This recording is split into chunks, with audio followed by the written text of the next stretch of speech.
under your butt. Da-da-da. Oh, hello. Welcome to episode 129 of the Civil War Breakfast Club podcast. As always, I'm joined by Mary, a woman who mutters useless, useless when she opens the fridge to find all the beer gone. I am merely a discarded, cut-up boot named Darren. Sic semper Tyrannis. Mary, how are we doing? Good. How are you? That was Oh, I'm doing great. probably one of the best intros you've ever done. Oh, please. No, it's going well. How are you doing? Good. Good. Well, this will be a fun, action-packed night. We're going to talk about this, but I guess before we kind of get started, I will do my hostel duties. You probably forgotten already, and I'll ask you, what are you drinking? What are you drinking today, Mary? I'm drinking Mayflower IPA brewed here in lovely Plymouth, Mass. And That's out right. of my Chickamauga mug, which has nothing to do with our episode, but it just happened to be the mug I grabbed out of the cupboard, and it's my favorite battle. So, Okay, well, that's quality. Outstanding. yep. And what are you drinking? Oh, God, thanks for asking. I thought you'd forgotten again, Mary. I'm drinking, it's called Hazy Buoy from New England, from Mayflower, I guess, as well. It's a good IPA. And I'm drinking it out of my Mary Surratt coffee mug, which I have right here. And I'm drinking it for obvious reasons that we'll talk about it. Mary, I don't know if you know this, okay, but there was a TV show recently on called Manhunt that came out about the James Swanson book. It was on Apple TV, and we watched the entire thing, and it was very interesting. There was some the good, the bad, and the ugly, like everything else. And anytime we're going to talk about John Wilkes Booth or the assassination, we are going to bring in our guest, Dave Taylor, who I don't think anybody's going to doubt this. He's probably one of the top 3 or 4 people on the whole planet when it comes to Lincoln assassination, what he knows. He's someone friend of ours we've talked to in the past. So welcome, Dave Taylor. Well, hi there. I'm just a sock-dologizing old man trapped here to see you all. Well done. Well, you had the puns. I had to quickly think of something. That was good, though. Well done. Yeah, and so, we're going to talk about this episode, but again, Dave, everybody knows Dave. He has a Lincoln Spirit as blog. He's probably one of the more read Lincoln assassination people. He's done presentations at the Lincoln Museum. He used to do the John Wilkes Booth escape tour. He made a sojourn into the Pine Thicket one time. It lasted a couple of days till he ran away. But he lasted. It's a thunderstorm. Yeah, I didn't last as long as Booth, but I got the experience. Yeah, so we're going to talk obviously about the TV show Manhunt, and this is one, like a lot of times when the subject of a Lincoln assassination comes up, some people embrace talking about it. Some people want nothing to do with it. There's been a lot of great books about it, and there's been some okay movies about it. But I think we were all pretty excited to find out about this Manhunt TV show. And I think, if we talk really quickly what it's about, it really is just a soup to nuts Lincoln assassination. It starts with the assassination, goes all the way beyond Garrett Farm. It goes into Reconstruction, talks about the Andrew Johnson. But I guess kind of get started with this, David. I know early first impressions about this, without getting into overall details. What was your first thoughts about it? My initial thoughts as watching is one, I was just blown away by the visual aspects of the entire thing. I thought just from the very beginning how amazingly they did with costuming, with set pieces, and just how it was really what I'd always hoped in terms of seeing this, this huge historical event kind of recreated with modern sets and whatnot. Not that they haven't done a good job, in previous decades in recreating this in different movies and TV shows, but seeing it as we expect to see things now, it was a feast for the eyes. And I was very, the second we started, I thought the introduction of the whole series where you have, looking outside Washington where people are celebrating the end of the war and suddenly someone slams down the windowsill and you see the initials JWB on Booth's hand, and that's how we're introduced to our villain. It was, the opening shots of the show really set the scene for the amazing technology we have today in order to make everything look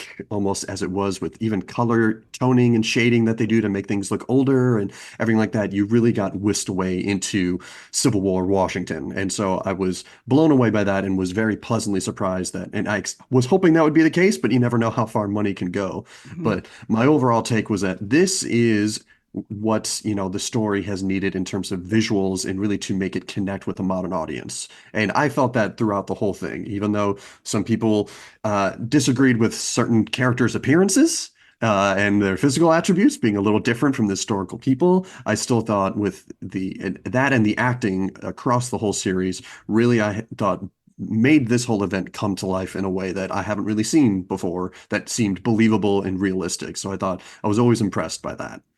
I I thought, felt like, I was gonna say real quick to your point, when that first scene came with the window and they had the mhm. tattoo on the right hand, the left hand, the correct hand, I'm like, oh, we're in for this now. This is going to be legit.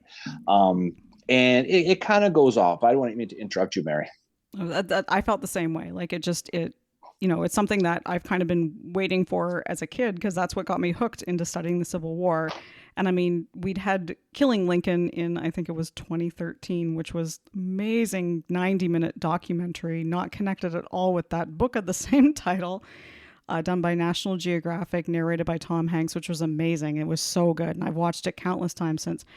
And it just like, like you said, Dave, the costumes, just the visuals, all of that, it starts to pull you in right from the beginning. And that's when I'm like, wow, this is great. And I mean, the thing that I, had to keep in mind going into it is this is historical fiction based on James Swanson's Manhunt, as Darren said. And that's the thing. And that's when I was like, okay, so what historical liberties are they going to take with this? How far are they going to go? I always had that in the back of my mind. And yes, you make reference to the facial hair. I don't think there's been this much outrage over facial hair since the movie Gettysburg in That's true. 1993. And let the record show, Dave and I both have beards right now, so people can't come on us. But I mean, I thought, again, it does everything you said spot on because the lighting was right. They had that, it was like a dark feel to it. It really caught the overall early part of the assassination of what was going on. And, my big picture thing with this, before we get into the details, was I started to watch this, and like you, Davey, I'm watching this with a critical eye. You can't help not. And you find yourself getting more and more and more cringing as it goes over certain things that we're going to talk about. But then I had an epiphany. Something hit me. And I said, something?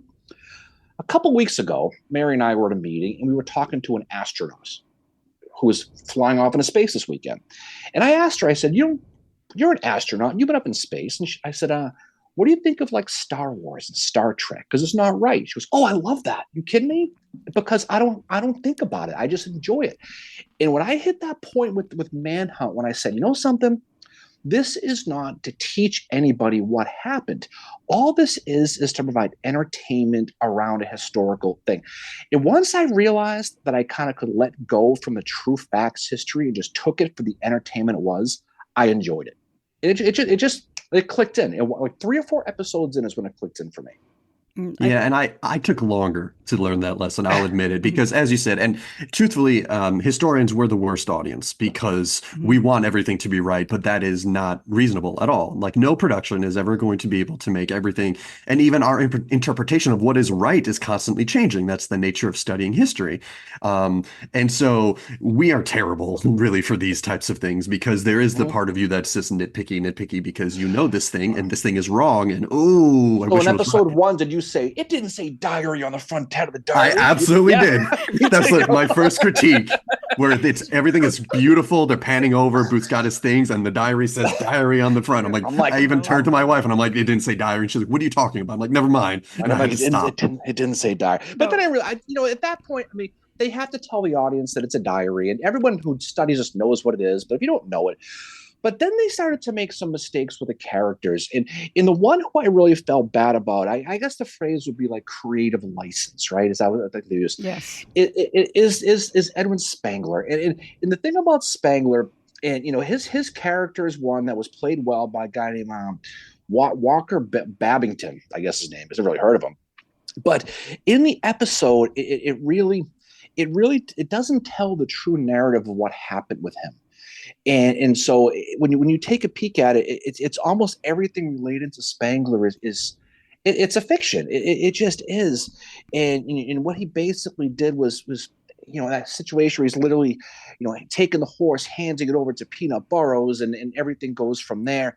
And then the whole thing with the interrogation with Burrows, with Stanton, it just I learned quickly on with this that it was going to be a situation where it was going to be basically the Tobias Menzies character of Edwin Stanton was going to be a combination of of Jessica Fletcher, in Columbo. Oh, he's like Gil That Grissom too on CSI in some Yes. ways. Yeah, That's how I where saw him as where Gil where he's Grissom. where he's sitting there, and in that scene later on when he measures the shoe in the window, and he's I mean, I'm like, oh my god.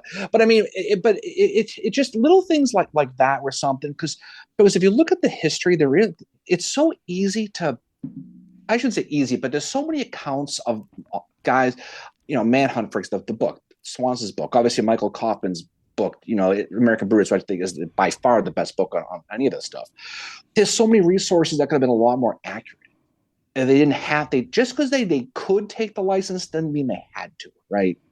Yeah, I look at very quickly. And we already knew that Stanton was going to play an oversized role in this compared to his actual involvement in the manhunt. That's not to say, Secretary of War Stanton wasn't involved. He was, helping to coordinate the different detectives and the groups that are out there. But he, the real one, stays in Washington and is attending cabinet meetings and still dealing with the end of the Civil Mm-hmm. War because it's not over. And so he is more managerial level while he has special commissioners who are organizing the actual search and doing all the big stuff. Yeah, his name's on certain things, and immediately after Lincoln is shot, his activities at the Peterson House are vital to keeping the country going and sending out those first few soldiers out looking for Booth and closing down the city and everything. So he is vital then. But once Lincoln is dead, Stanton is not ever boots on the ground. But this show, it is a Stanton show. It may say Manhunt, but it might as well have just been called Stanton. And that's fine. Like, he is a compelling historical Mm-hmm. figure who, for far too long, has been maligned,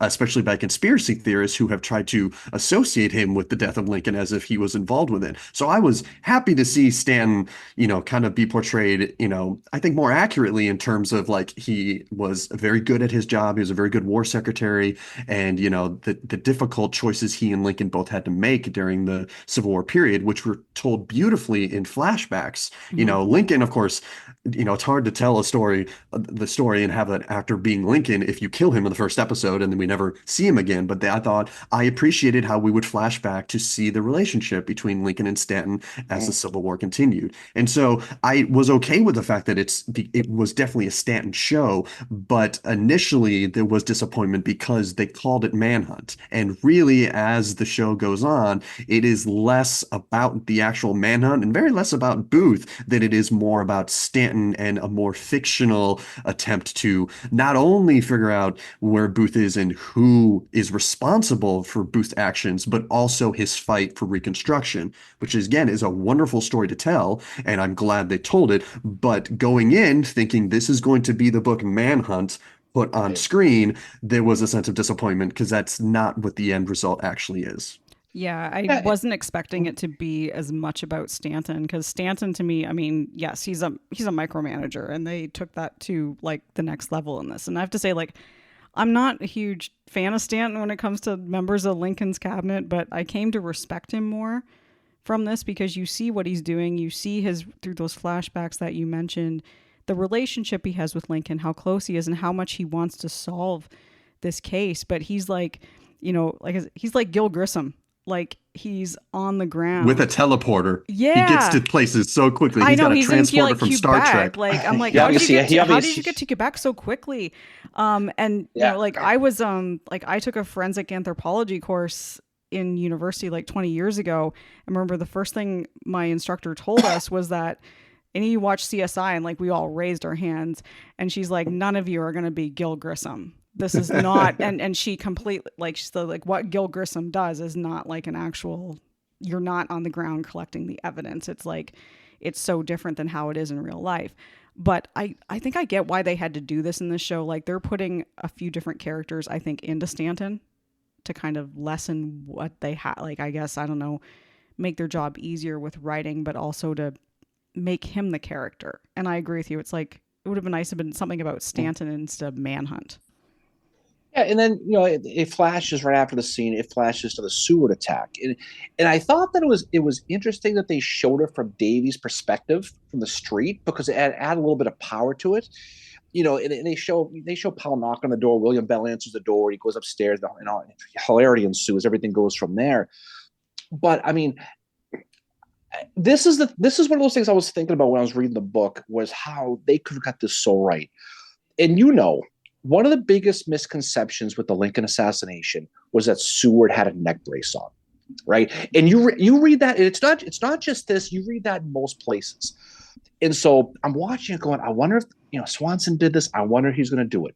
They show him. He's got one of those big dog cone shame things on where the dog can't lick himself. That's what he's wearing. And I'm like, oh my God. And so, again, it's a little thing that is historical memory. Most people assume you hear the story. He got the carriage accident. He had the neck brace, and that's why he was saved. And I thought it was an opportunity where they could have got away from that. But again, little things like that are what I picked up specifically about that scene. I mean, there's a lot of other things that weren't too right about it as well, but it's the neck brace that sticks in my mind because how ludicrous it looked, first of all. But I think but you point out a good thing, Darren. Like I saw that too, and I said the same thing. I'm like, well, he wasn't wearing a neck brace. But even my wife, who is pretty well versed on it Mm-hmm. because she lives with me, was just like, oh, I thought he did have one because it is in so many places, and because of just it's because he did get the neck brace after, when after Powell did what he did, they did have to give him a more, stiff neck brace to help protect from his jaw and everything. He did have a very unique thing to help set where he was cut, and so the miscommunication historically is people having seen that after the attack and thinking he had it before, and just these ideas, like you said, this the historical memory, which doesn't line up with historical facts in a lot of cases. Mm-hmm. And speaking of historical memory, and then the other note I had from this is as soon as everything goes down and everybody says, "Oh, it was John Wilkes Booth," suddenly people forget how big of an actor he really was, and he turned into basically Casey Affleck instead of Ben Affleck, and Billy Baldwin instead of Alec Baldwin. Yep. And I think again that goes back to where the perception was that he was like Jack Tripper from Three's Company. He fell and tripped on his face. Everyone got a laugh, but the real actor was his brother Edwin.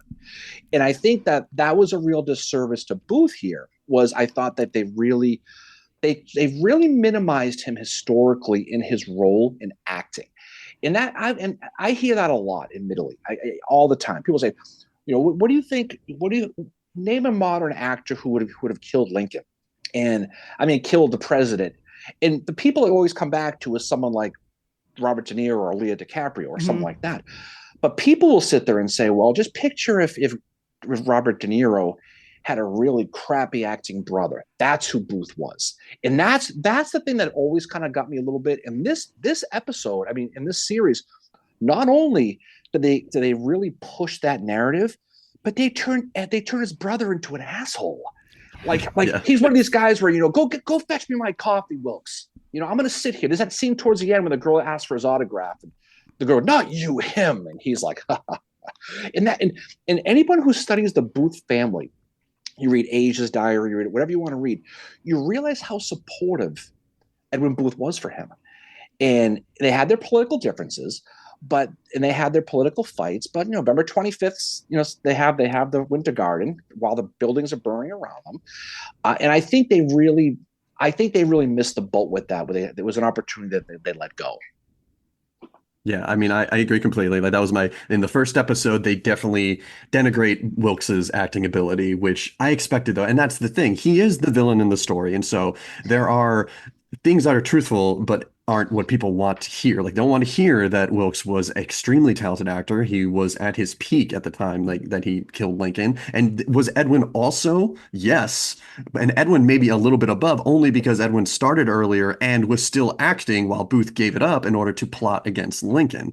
And they, ran a different circle. So there was there were different levels of talent between them, but it in no way was as massive as like a Billy Baldwin compared to Alec Baldwin or something like that, where you're like, or someone who doesn't really know how to act. And so, but this is very typical because it is, and it makes sense. I mean, we don't, but I know there's a lot of actors who, after Booth did what he did, there was, people who would denigrate his abilities, and some actors who would speak up and be like, well, he was a wretched man for what he did, but he was never a wretched actor. He was among the best we had, and that was Right. truthful. You couldn't be a starring actor like Wilkes was and travel the country if you were bad. And he wasn't, it wasn't even like, the comedians were the ones who were lower tier because, oh, you're Right. just doing comedy. He is a lead dramatic actor. Like he is doing Shakespeare. He is respected in his craft. And I think a lot of it is because Edwin because of what happened and the impact it had on Edwin and how he forever lived in the shadow of his brother's crime and yet still managed to become even more popular in his old age Mhm. as the greatest Hamlet and one of the greatest actors of generation. It's easy to look at Edwin at the end of his life and then look at Wilkes when he died and see, well, yeah, obviously Edwin was the far superior actor. But in 1865, Edwin had a few years above Wilkes and was being celebrated in New York. But Wilkes was his equal, and Edwin, as you Yeah. said, wrote in his own letters about how proud he was of his brother. And yeah, Mhm. a few rough edges, but he said the Booth name is more of a hydra now than it ever was. That he's so Right. happy that, including his older brother, who admittedly was not as good as the other two, he still was very supportive. And I agree, they made Edwin almost responsible. I mean, there's the Right. one scene where he is just trashing Wilkes, and you almost come away being like, "Oh, is this why Wilkes does it? Because he hates his brother, and the way his brother makes him feel." Is the one time that the series surprisingly makes Wilkes the sympathetic character Yeah. is compared to his brother. And they made it look like he had daddy issues too with the whole Oh, yes, useless thing. exactly. Oh I yeah. mean, but I'd be sympathetic of Booth, but I think you make a good point, Dave, is that people tend to paint with a broad brush with this. And for all the horrific things that Booth did on April 14th that took him to his April 26th, it's just not historically right to say he was a bad actor. And they had those scenes where Edwin's like, well, I'll be in Philly and Boston, New York, and you can be in the South. Like he had some automatic pass to go over the Confederate lines on the hell he was. I mean, there are little things like that as a historian, like a Civil War guy, you just face palm. But Yeah. again, it goes with it. I mean, there are some little things with this first episode. We're not going to go through all seven like we're all night, but this is where most of the big stuff is in the first few episodes anyway. Yeah, this is where it Was the pulls the person in. It is where, right, and the other thing too with Wilkes is they have this meeting with him and Parker in the Star Saloon right, that didn't actually happen, but it's one of those moments that kind of sticks with you in it where they set up who John Wilkes Booth is and all that. And I mean, it's yeah, I've been asked it too, like, who is John Wilkes Booth? Like, if it were had to happen today, and I have responded Leonardo DiCaprio, and people are like, yeah. no, but he must have been bad. I'm like, no, he was a big time actor in his But time. the, but you mentioned Mm. John Parker though. Of course, you talk to people and they'll say, well, if John Parker was at a station, Lincoln would still be alive today. He would say things like that, and you have to understand the Secret Service was not the same back then. No, And there's also a guy named Charles Forbes sitting right at the desk. If if John if Parker was sitting right there, he's famous. He's gonna give him his calling card too, and they're all gonna walk in. And so they make John Park look out to be bad. And I don't think Forbes was even in the episode at he's all. not. I don't remember him Nope. being in it. So again, it looks like there were so many Keystone Cops, a comedy of errors that kind of went with that. I thought, and it's unfortunate, but I guess it's not unexpected. Yeah, they I think they wanted to tell the story as people kind of expect it to be. And as we said, historical memory isn't always the same. But yes, the idea of blaming John Parker for Lincoln's assassination, which you could complain that Parker wasn't hanging around near Abe, but at the same time there was the coachman or the footman, Charles Forbes, like you said, who was sitting in front of the box and let Booth in anyway, because why wouldn't you? This is a time, and that is the hardest disconnect for a modern audience, like to be like, why wasn't he guarded? Or I even had someone comment about there's conspiracies about the Vice President Andrew Johnson and about how Booth sent his Lady of the Night to Johnson that night in order to make sure the door was open. And I'd be like, well, no. And when I pointed out, I'm like, well, why would they do that? But to make sure the door was unlocked or open. I'm like, what would stop Atzerodt from just knocking on the door and Andrew Johnson opening it? And they're like, well, that wouldn't happen because he's the vice president. I'm like, it absolutely would happen. He was just staying in a hotel, and there's no reason not to answer a knocked door. It's not like today where we have the Ring camera and we're like, I'm not going to answer the Yeah, door. that's You not a just good did it. person. No, Yeah, no. you just did it. Nowadays, doorbell rings and no one goes near the door Yeah, nowadays. we all just hide and pretend Who we're the not hell is home. No, that? we're not You home. know, I was gonna say but the other thing with historical memory with this first episode too is the death of President Lincoln, and they actually have Stanton say angels and not ages. And I personally I was shocked by that. I was like, Yeah. whoa, okay. Well, that's it's where in we're Swanson. going. I will say that's one of the times they actually followed Swanson's book. Swanson is Yes. one of the few modern authors who actually puts now he belongs to the angels. And but really, he has no justification for it. And there's some great research that was done. It was a few years ago when one of our virtual Surratt conferences, Scott Schrader, who's a Lincoln historian, who he really went through the history of who said what and when. Now, the most likely explanation is Stanton probably said nothing when Lincoln died, because it wasn't until John Hay did it like 30 years after Lincoln's death, the first time he says angels, and then it kind of, I'm sorry, ages, and then it is what's what populates around. But it like most likely Stanton had no very deep thoughts at that moment. He was just in grief like everyone else. Yeah. But personally, I'm like, if you're gonna have him say anything, you got to give it to the earliest account that we have, and that would be now he belongs to the ages. There's a Yeah. reason it's engraved above Right. Lincoln's tomb, and Swanson just likes angels better because in his mind the Christian background of Hmm. Stanton and stuff like that. I'm like, yeah, I'm not saying that that's not true, but at the same time we don't have any good scholarship for it. The provenance of that phrase is bad anyway. So, but at least I mean they're following what that's the one few time where they follow what Yes. Swanson says, Yeah. even though I disagree with that choice. Exactly. And there's a lot of stuff. There's all there's the the James Tanner stories. There's all kinds of stuff that goes on about that. The paraplegic from Shiloh got his legs knocked off, the stenographer, and one of the stories talks about how his pencil broke and he couldn't write anymore, and people try to remember what they wrote. But again, I think as when you die on Good Friday and you're a popular president, as time goes on, you're going to be deified.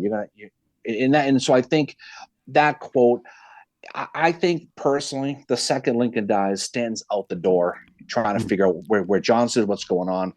I don't know if he's waxing poetic, but we'll never know. That's how we study history, though, right? Because you never know. Mm. Maybe he did. Exactly. Maybe that's where the dance number could have come in right there. Yeah, exactly. Would have Yeah. lightened the mood a little bit, probably, right? But I think we're going to talk about that. The thing that got me the most, and the one issue that I probably would have concussed myself with the face palming, was the Navy crossing the bridge. And I thought this was a gigantic missed opportunity because, you talk about with Silas Cobb and have that conversation, everything's going good. But the complete disregard for John Fletcher here. Because the thing about it is, when you take John Fletcher, certainly with the nailers tables and every stables, they could have tied them all together right there. And without telling the John Fletcher story about the different horses, none of it makes sense at that point, right?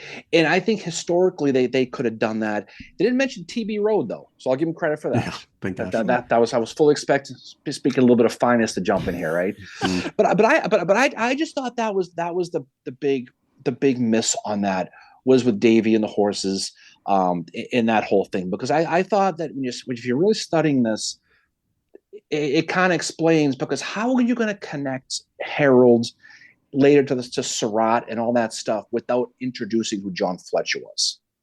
I think and it was very clear. And there's times where they needed to make changes to fit everything, even though it's a Hmm. 7-hour miniseries. That's still not enough time to tell the story. As you know, I give as I said when it started, I give a 12-hour booth tour of the escape. It takes 12 hours, and even then, I don't get to everything. Like I do his Yeah. escape, but it's never enough time for all the details. So I don't fault the series for finding ways where they can just bend it just to make it Hmm. convenient, and you have to. And so the way they did it is sometimes less than ideal. So what they have is the same day they have Atzerodt getting arrested and apparently ratting on everyone and putting all the names together. It's a lot more convenient than actually, yeah, John Fletcher. Oh, he was the stableman who rented Davy a horse, and Davy's friends with George Atzerodt, and somebody says John Surratt's name. It's complicated, and it's just easier for this production to say these are the names. And I mean, they also know Lewis Powell's name from the Yeah. beginning. I Yeah. mean, they shouldn't know his name. No one, he's alias Payne for a reason. No one knows his name until the trial when he finally lets up who he is to his own defense attorney. And that's near the end of the trial. So no one should know who he is, but it's just, I understand the need for the convenience, but it shows how the series was, when it was changing focus to be Stanton, that the manhunt and these aspects related to Booth and his conspirators had to be sidelined. Mary Surratt gets practically nothing, Oh. in the whole thing, which was surprising, Mhm. given how controversial she is as a figure. They gave Mudd much more screen time than they did Mary, but even then, It's brief and it's just for Mud, just to establish that he a bad man, which I mean he is, so I get He's a it. very bad. Yes, he. But No, and it was interesting so much for me is that, I am one who I don't really pull punches when it comes to Dr. Mudd and my impression of how much he knew, and especially when Booth showed up. Like, I'm one who will tell you that I think he knew about the assassination. I think he learned of the assassination and then didn't turn Booth in purposefully because he was in trouble. But this series goes farther than even I would. It's the complete antithesis of the innocent country doctor. It is he was well aware of what was going on and helped Booth in his escape, like told him where to go. And that is just as much historically inaccurate as innocent country doctor who knows nothing. And so Yes. it's interesting to see how they just completely did the opposite of Prisoner of Shark Island, and we're just like, he is so into it, he knows everything about it, and he's covering everything up. And it was just interesting to see that dynamic change. And I don't know how well the Mud descendants are dealing with it. no. Apparently not well from I stuff wouldn't think that so. I've heard. But I mean, I've always been a person that has like my opinion's always been like, okay, Mud knew stuff. He's not innocent. But yeah, as you said, like this, I was like, whoa, this is going completely like, wow, and I mean, Mud is not a great person. Like Right. he's racist, all that other stuff. And I did enjoy the portrayal of him. I think they did a pretty good job, but like, Matt yeah, Walsh was great. I he kept was. Yeah. expecting Yeah. him to call somebody Jonah, though. That was the only problem watching Yes. that. Yes. If you've seen Veep, one of the greatest Oh, shows of okay. all time. Yeah. But no, I mean, again, yeah, the Mud thing was interesting. I mean, obviously, we'll talk about Mary Sims here in a little bit, and that the timing's wrong with a lot of that. But out of the timing stuff, I didn't mind. To your point, Dave, they had to get this into 7 Yep. series. I don't mind the fact that Atzerodt was arrested in 5 seconds. Because you can't tell him the whole story of him skipping out in the hotel and going up to Germantown and because you can't. But when they did finally escape, and this is the thing, and this is selling your side of the street now, Dave, is the Booth Escape tour. I think they went pretty quickly from the Navy Bridge to Mud's house and kind of missed a stop somewhere in the middle, which is a pretty important piece, you know? Yes, and that exactly that. When I first saw it, I'm like, we skipped the boarding house entirely. Well, I mean, not the boarding house. We skipped the Surratt Tavern Right. entirely. But then we go back there where Stanton, when he's out in the field, he rides to the tavern, which they've not established as a place other than being owned by Mary Surratt, and he is busting down fake walls and finding a secret room with messages from Jefferson Davis. And that's when we really went to, oh, we're just in a fantasy now, a very entertaining historical Yeah. fantasy. I was like, so we're not going to actually use the tavern for what it was actually used for on the escape. We're just doesn't exist in that, but it does exist as this very top secret line directly to Richmond. Okay. And so and then we could think about Mary Surratt here now was, they one of the biggest pieces of this whole puzzle is the shooting irons and the field glasses. I mean, anybody who studies high school assassination, those phrases because of what happened. They blew through that, but then so it seems like, okay, they try not to implicate Mary in the series, but then earlier in the episode, they completely blow the arrest scene. And the thing about the arrest scene is, and most people think that Mary Surratt probably had some kind of cancer or she had some physical malady that was affecting her body. And when they arrested him, it was the middle of the night in real life. It looked like they arrested him at lunchtime. Yes. And so when she says, by God, I've never seen this man in my life, it makes sense when you put in the context that she can't see well. The gas lights are down. It's night. And he doesn't have a bag, his pants over his head like in the TV show. He still has a hat. But they really missed that scene because the Surratt people, okay, and I got my mug right here, so I'll say it, is that's what you hang your hat on, because the reality is it's very likely she may not have recognized it at that very moment. She definitely met Powell before, but they made it sound like she was obviously lying.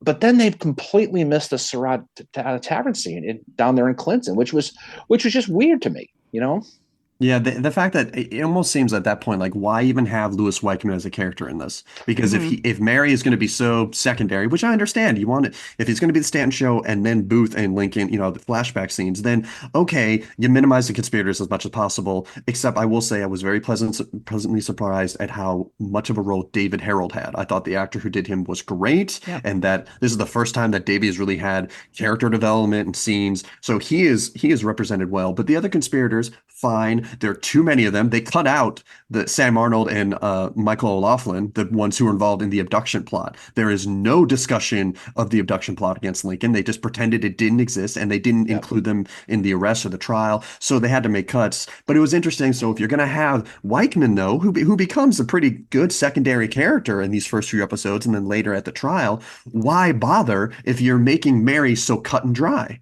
Like Hmm. you Right. have it, she has Powell staying there, and then when he's punching Eckert, she bolts. Like nothing is more guilty than running away. And Weichman pulls a gun on her and it's like, don't move. And it's like, okay. Then if you're going to change the character so Mhm. much and make them not important, then it was interesting some of the choices they made of these secondary roles. Like Weichman doesn't matter anymore. We don't need him to testify about Booth being around. The lady just ran off while like the Yep. Powell dude, who even at the very beginning they mess it up and they have Powell staying at the boarding house the day of the assassination as if, and she dresses him and it gives him that maniacal look. In the first few scenes, Paulo is just eating breakfast. Davy or Atzerat, I forget who now, comes to get him, and Mary puts Powell's jacket on him and just like watches him leave. At that point in the very beginning, I was like, oh, is that John Surratt? I didn't even know it was Powell until a few Yep. scenes later he's stabbing everyone at Seward's. So it's like, if you're gonna make her evil from the get-go or make her guilty from the second before you even know her name, why bother building these other characters like Yep. Weichman? Why not use that time for other more Yeah. important people? And then not use the number one piece of evidence they used against her, really. Mhm. Down there in Clinton. It just again, you're nitpicking with this stuff, but that's a big one. I thought that was a big miss. That and the Fletcher one, I thought in the early few episodes where I thought were the ones they really could have made it a lot better.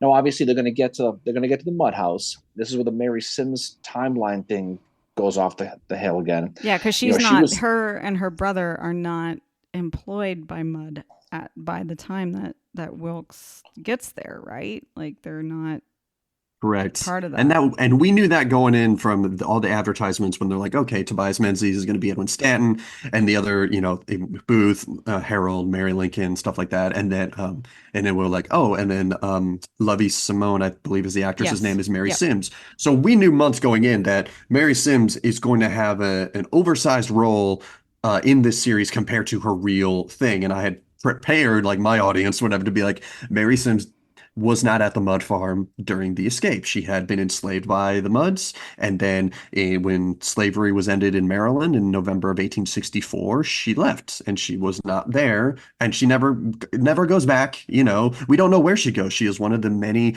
African American figures who unfortunately Hmm. disappear. And I know I saw some New Yorker article be like, "Oh, but she's living in Charles County in the 1870 census."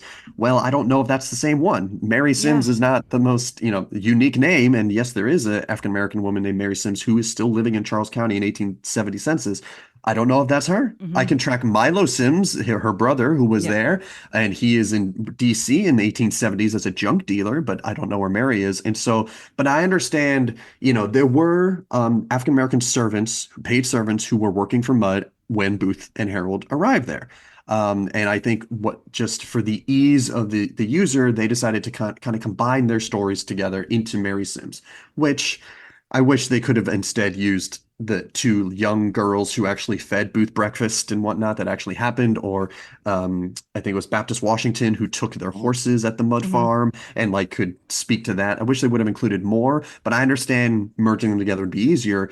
But then and I understand too that it is adding more representation, which the story needs. Like, truthfully, I'm glad that they did a good job. Some of my favorite scenes were the ones in which you have Stanton advocating for African Americans after the war Mhm. and Reconstruction, and the fight between him and Johnson. My surprise fate, like two surprise characters that I kind of walked away being like, these are really good, and they were the man who played Andrew Johnson, and Mhm. just they really did a good job of. Yeah, making him as terrible Yep. as he was, even though as Mhm. much the timeline was he's being way too evil too quickly compared to the real Johnson, but overall it's Right. good. And I thought that those scenes where they're discussing, suffrage and like, what is the circumstances going to be for Black Americans now if we don't follow through on this, that was good and the story that needed to be told. But again, it was my hope. Again, I expected Manhunt in which those stories really wouldn't be told because that doesn't isn't involved in this. But Mary Sims as a character was compelling, but as you said, is largely imaginary and is used as a tool to tell the experience of Black Americans, which is Mhm. important, but not exactly Manhunt. Yeah, exactly. I mean, 1864, obviously slavery was abolished in Maryland. So there's a million different we talked about. But again, when you look at that episode in the scene at the mud house, for me was a comedy of errors. It was. They even had the wrong leg broken, which, okay, fine. You know what? You got to be really paying attention. Notice that. Did you notice he got the newspaper saying Lincoln was killed already? Did you notice Yeah. that? I mean, they have just the hot off the press, and it was an I imaginary was like, newspaper. wow. Imaginary newspaper from Bryantown, the small little village that definitely did not have their own newspaper. Oh yeah, And yeah. all voted Lincoln shot, Lincoln dead. I mean, it just and again, I kept telling myself, Darren, don't go crazy with the timelines because that's going to drive you crazy because We were they have both to sitting jam it there all in. watching it together, and like at different times, we'd be like, "Oh my god, what is happening? Like what? Like?" And then we have It to gets remember confusing it's because it's historical fiction. different. They're Yes. also at different in the first two episodes. I know I wrote for one of my reviews to be like, you need to know that at the end of episode two, the three main people we're looking at, Stanton, Booth, and oh, I remember the other one. I'm like, they're all on a different timeline. Yep. Like, no one is on the same day. It looks like they are, but they're not because they have to. Yeah. And I understand you got to condense a 12-day manhunt, and they definitely condense. But then they take a lot of historical liberties so that Stanton can be everywhere. Yes. Yeah, I mean, I would have liked to see Letty and Louisa. Admittedly, I thought that would have been kind of cool. The other scene that was funny was when Mary's shaving Booth with the straight, and that was the racism aspect. But they kept you could tell those scenes weren't lining up right because the shaving cream was there, then it was gone, then it was there, and it was gone. Um, but it's an interesting story, and they really let a lot of that go. But again, it's just one of those things. But you know, he goes off and he's going to escape, and it's that's really when everything kind of goes. And I thought they did a halfway decent job for the most part. Going through Zakaya, going to the pine thicket. Some of the characters we talked before, like Swan, I thought they really did a disservice to him. I thought after Spangler that he was the one I thought they really did dirty as far as his reputation. So if I was his family member, I don't think I would have liked that too much at all. Yeah, I called that out as well. I said for a show that did a really good job of representation, especially with the Black voices and the Hmm. Black experience and the witnesses who were around when this happened. Which I'm going to back up to what they did a really good job was during those scenes where you are seeing Lincoln's casket being taken out of Pearson House and the march through Washington. We have newspaper articles that said the majority of the, or vast majority of the mourners were Black Hmm. who were openly weeping and whatnot, and they presented that amazingly. And so for a series that did such a good job at, representing Black Americans, I really thought they did a disservice to Oswald Swan, who was a triracial individual who lived in the backwoods of Charles County, was a tobacco farmer with 8 children, who had no knowledge of Booth and Harold, who they were, when he innocently took them from near Dr. Mudd's house to Rich Hill. He didn't know who they were, what they had done. He had heard about the assassination, but didn't know any details, like everyone else. And so he took them there. They paid him. He went home. And once he figured out that the men responsible for Lincoln's death might have a broken leg, he went right to the authorities and told them exactly Hmm. the two men he had taken and what had happened. And so the fact that they make him seem like he is a person who has survived the war by willingly smuggling Confederates, across the Union lines and helping them and being like, hey, money is money, was quite a disservice. And, not to saying that people like that didn't exist. I'm sure there were. And I'm sure there were even people in the Black community who were helping to certain degrees or just Hmm. looking the other way while Confederate things were going on, probably because of being scared for their own safety in these white neighborhoods, that what can they say? What can they do to stop it if they want to keep living where they live? But there's no justification for that when it comes to Swan, a man who then went to prison, like he was in prison like everyone else for a month, and an attempt was made to even get him reward money, and it was turned down, which they did kind of bring in the show where he kind of said, I'm not going to get reward money anyway, so I might as well help you. But I do feel like that was a misstep in a show that otherwise was very positive in terms of representation of Black Americans.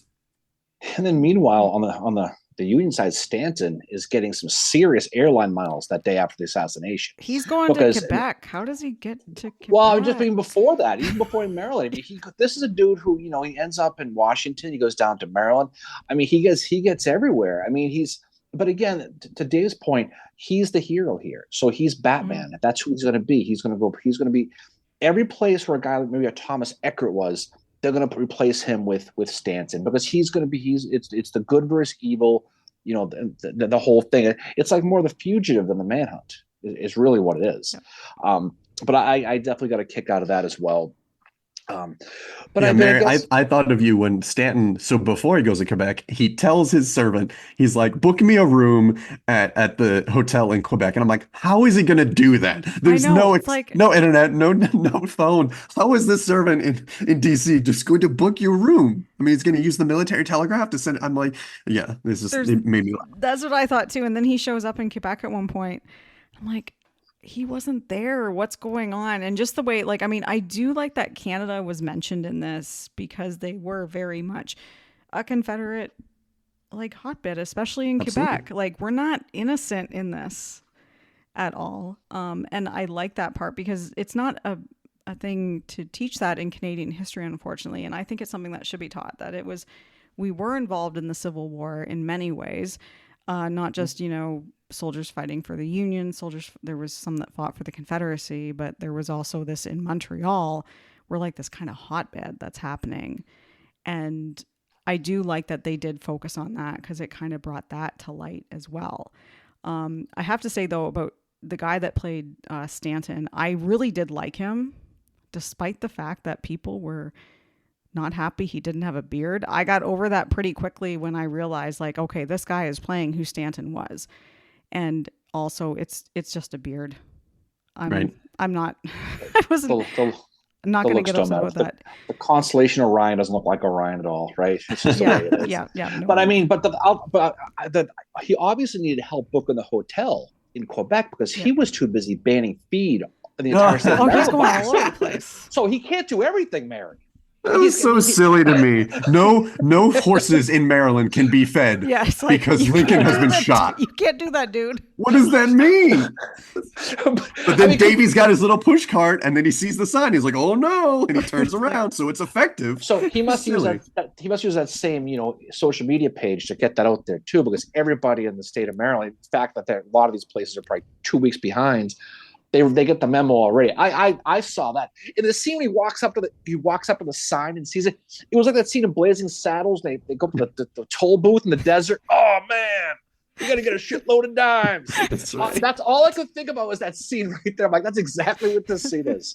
Yeah, it was so strange to me.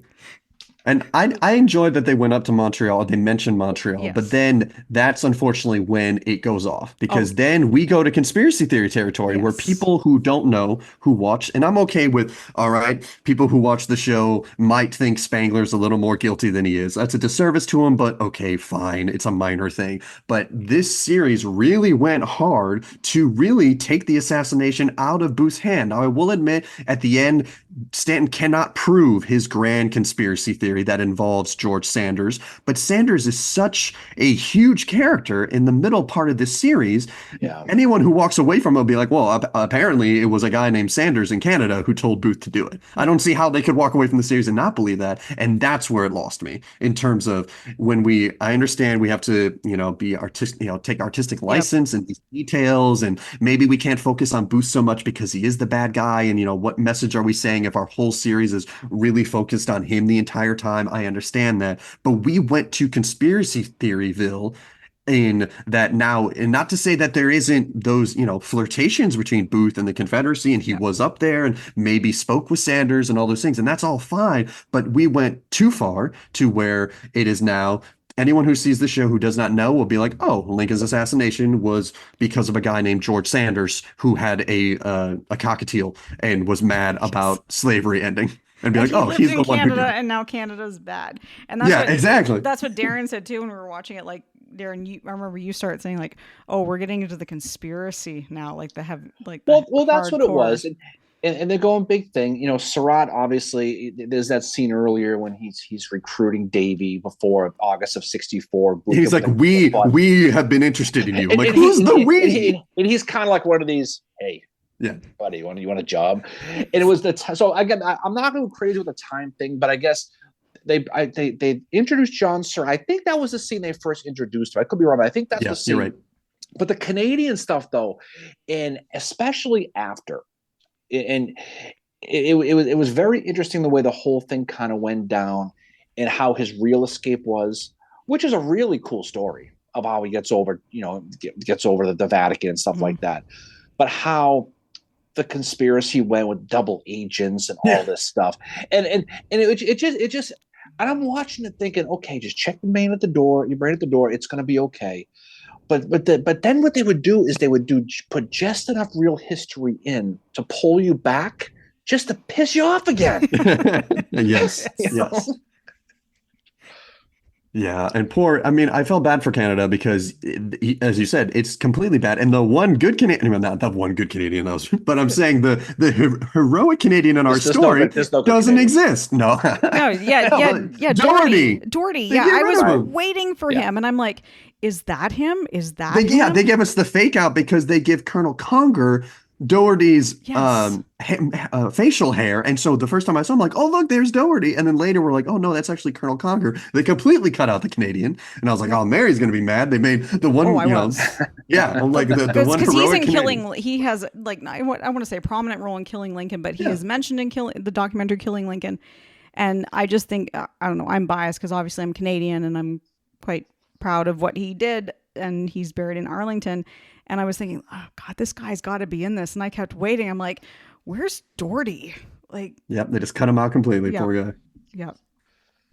But yeah, there wasn't too much of the Lincoln Evangel 16th New York with this. It just seemed like as it went on, it went from showing it, expanding it out, where it was like if I don't know, if Eisenschimmel and Finest Bates had a baby and they wrote a book. Where it just seemed like they merged all the conspiracy theaters together, and then once Booth is finally killed, they finally get him.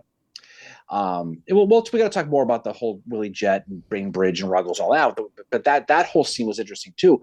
But after they finally got him, I'm like, wait a second, this is like episode 5, the 70s. What the hell are they going to do now?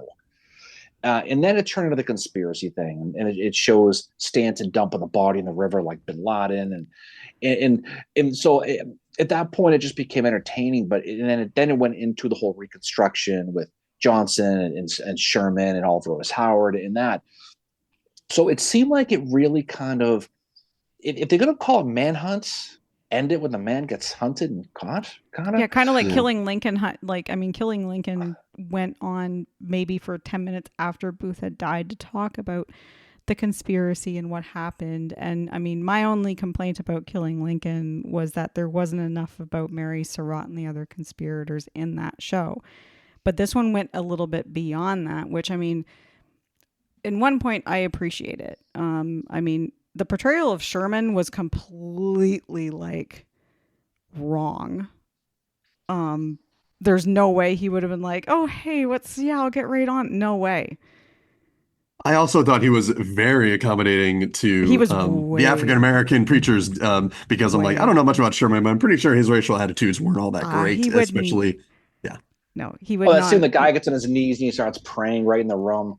I was like, oh my God, Sherman's he's gonna haunt the studio that made this one. He would not have been that accommodating. I mean, I appreciated the fact that they put Oliver Otis Howard in. I saw your guy. I was like, oh, yeah. I was so happy about that, and I really like that they did have him say he did say Johnson is making things tough for me. Just to kind of give the people viewing it like, okay, yes, this means Reconstruction is not going to go that well. I really appreciated that they did that, but there was like just I was expecting it to end at the conspiracy trial Yeah. and maybe just flesh it out a little bit more. And I think in my mind, I don't know. Don't know if it's accurate, but in my mind, it seems like the showrunners read and learned about Stanton and wanted to write a show about him and Yes. Reconstruction, and that they were working on this and fine-tuning it. And then somewhere along the line, someone at Apple TV or somewhere was like, "Hey, we have the rights to this very popular New York best time selling book, Manhunt." Call it Manhunt and merge this into it. And I think that is what we ended up with. And I can also understand that this project has been in developmental hell for like 20 years since the book came out in like 2004. And I understand probably the problems with it is that Booth, as even though I find him a very compelling figure, it's hard to make a series about the bad guy who has, not to say there aren't great series about terrible people. Like I'm a big fan of Dexter. Like he was a serial killer and Yes. whatnot. Yeah. It's a great series, but at the same time, but that is fiction. When you are dealing with a real person and you are dealing with actual like people who have done terrible things, it's very hard for us as a society to see them in anything that may appear sympathetic. Not that I feel like that has to be the case, but even acknowledging their basic humanity, which all of even the worst people in history had, and they had good things about them, that is seen as, sacrilege. Like, how could we ever say anything that isn't bad about Booth or someone who's committed a crime because we really want to dissociate ourselves with them. We want to make it seem like we could never do this. While really, in reality, as we study these terrible people in history, we realize how close they are to their contemporaries and, how we would act in the same circumstances may not be what we wish we would be. And so and when it comes to historical figures and Lincoln, and Darren, you said in the beginning about how Lincoln has just ascended, and rightfully so, as an American saint, that anything that comes close to countering the myth about Lincoln, not that I feel like there's much of a myth, but anything that brings him more human Hmm. is pushed back on in the Lincoln community. And sometimes it's good because sometimes Lincoln gets some flack for things that really are it doesn't acknowledge his ability to grow and evolve, which he was famous for. But people will look at his older stuff and be like, "Oh, well, look how racist he is," or "Look Hmm. what he did to the Dakota, Indians and stuff like that." And not to say that some of those decisions weren't bad, but he evolved and changed. But there's also the people who put Lincoln on a pedestal, and if you get anywhere close to knocking him down, they will come at you. And I think Mhm. Booth, and that's why, as you know, because you guys study this as well, it's hard to study Booth and the conspirators and the assassination because people misconstrue it as an attack on Lincoln. I love Lincoln. Like I'm an Illinois boy. Like Hmm.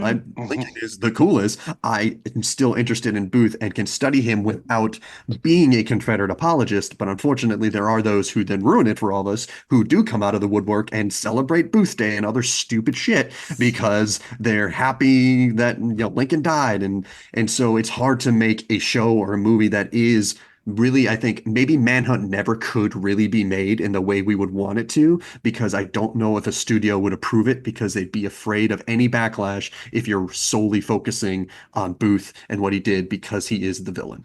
I would agree with that completely. And I think, you know, the thing I wanted more out of this was, I guess, a little bit what you get with American Brutus, and that is some of the background of the conspirators.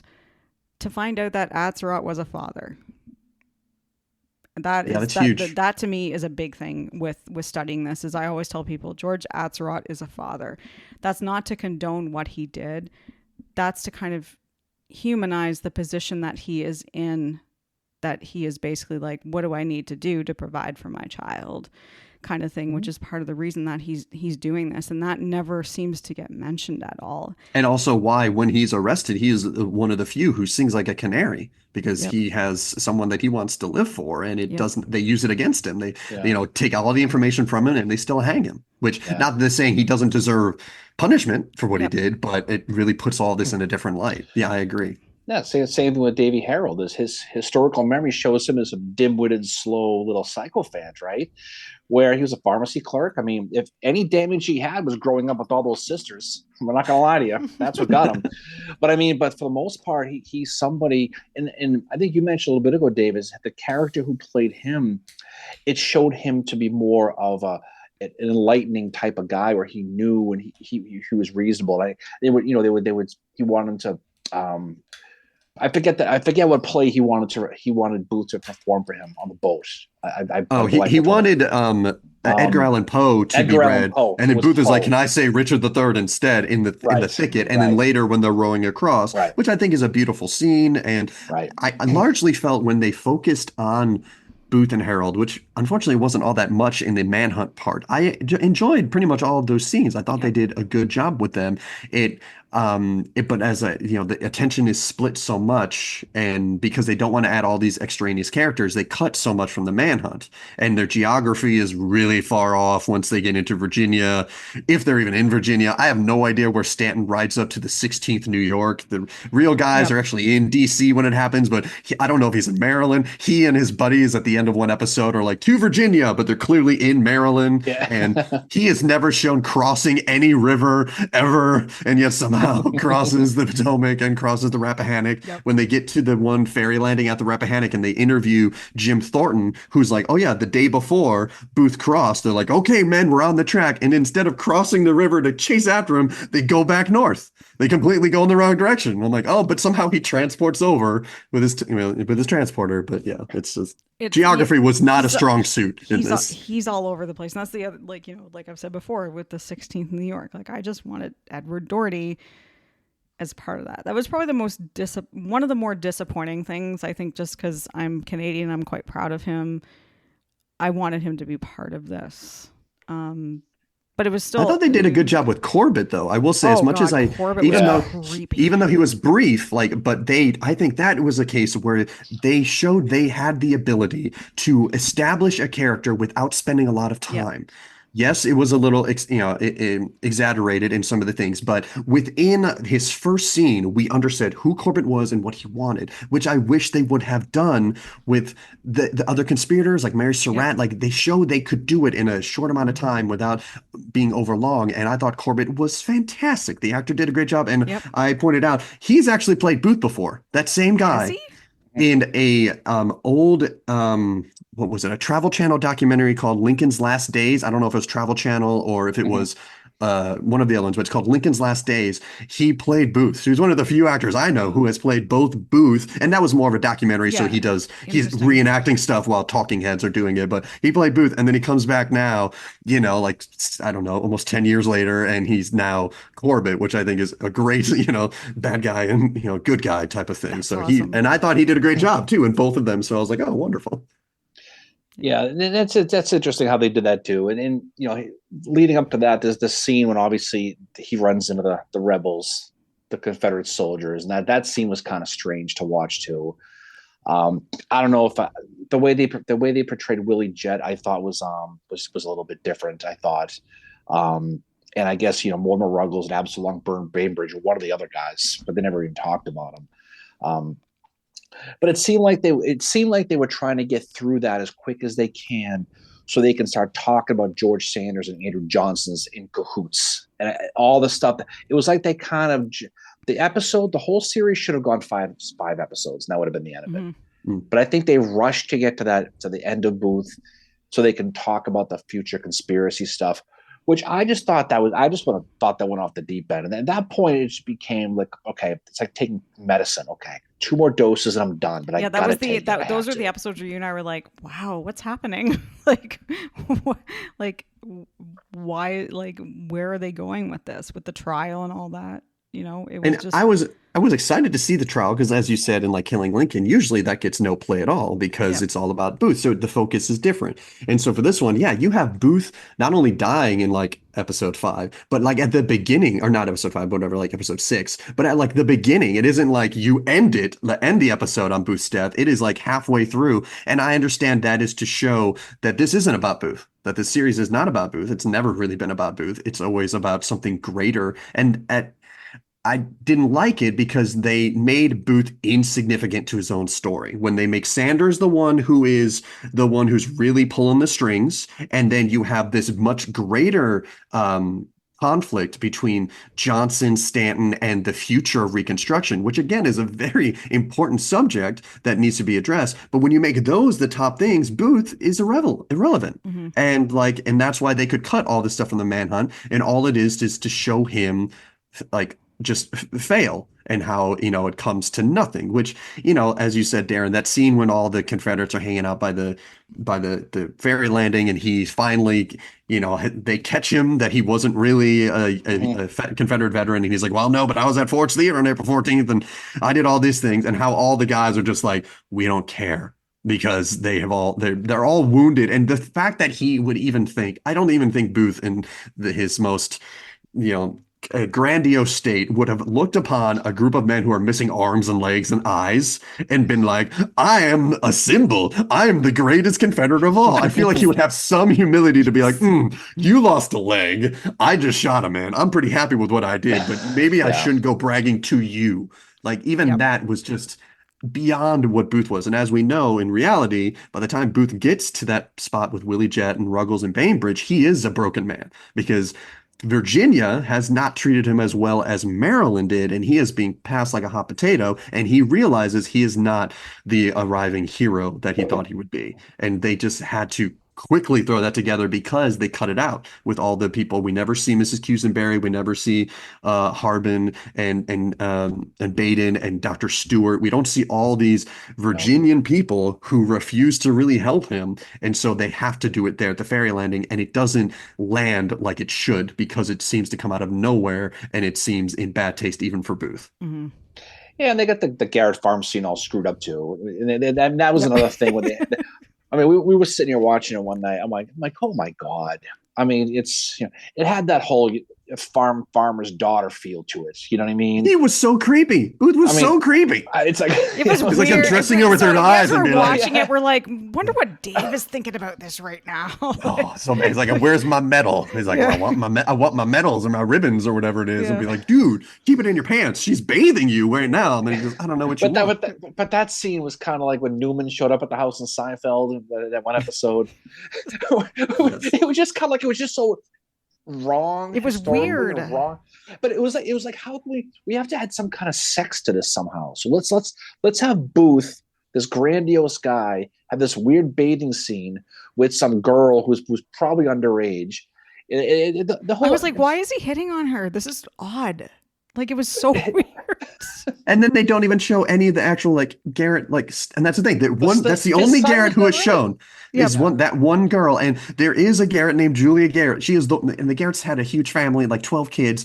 There is a Julia Garrett. She is one of the only children who wasn't there. She grew up with an uncle in a different state. So they couldn't even pick a name that was right. And then they never show any of the Garretts. And I can't even remember right now why he goes into the barn. I think she just tells him go to the barn because my imaginary daddy, who is apparently not here, says you should go there. So I'm weird. just like, and then she says, go in the barn and lock the door behind you.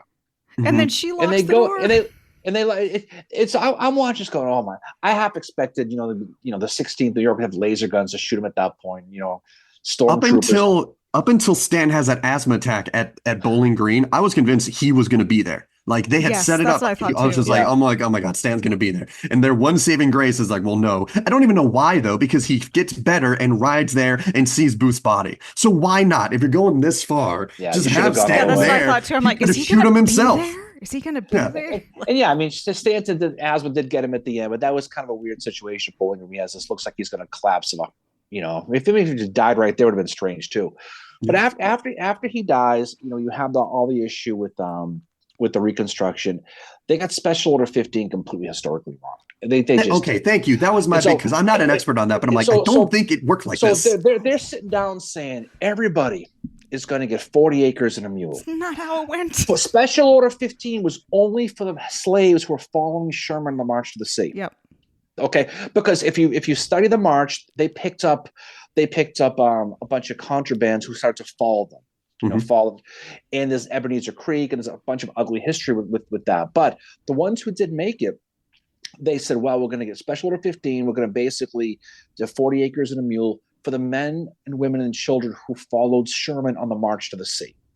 But the series made it sound like it was for everybody. And They were doing it in Maryland, which I was like, Right. I know that's not yeah, I was true. like I know it that. happened in some places, but Maryland wasn't even a Confederate state. How are you going to be seizing property from a Union Yep. state to give to the formerly enslaved if it was a Union state the whole time? Next thing you see Mary Sims. She's working in her garden with their big property, and obviously, and so there was a lot of stuff. And I think what they would try to do is they would paint with broad strokes and just work the characters into the overall history, just break off a piece and make it fit.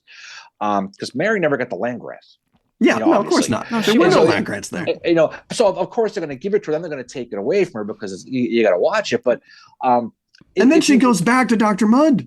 I'm like, there are so many people living in Charles County. Yeah, why like, would you go why? back to the man who you already hate and apparently shot and shot your brother? Yep. And then like I was like, and you just like defiantly quit, which good on her. But I was concerned because the series is very unclear at the beginning if slavery still exists. They are very like Mary is Yes. like I almost like why is Mary there? They don't establish that she's a paid servant except in some back like language where John Stroud's like I wish you would have sold her to me when it could have, but Lincoln ruined that. But that still doesn't make it clear that of course there is no slavery in Maryland. It's And not clear.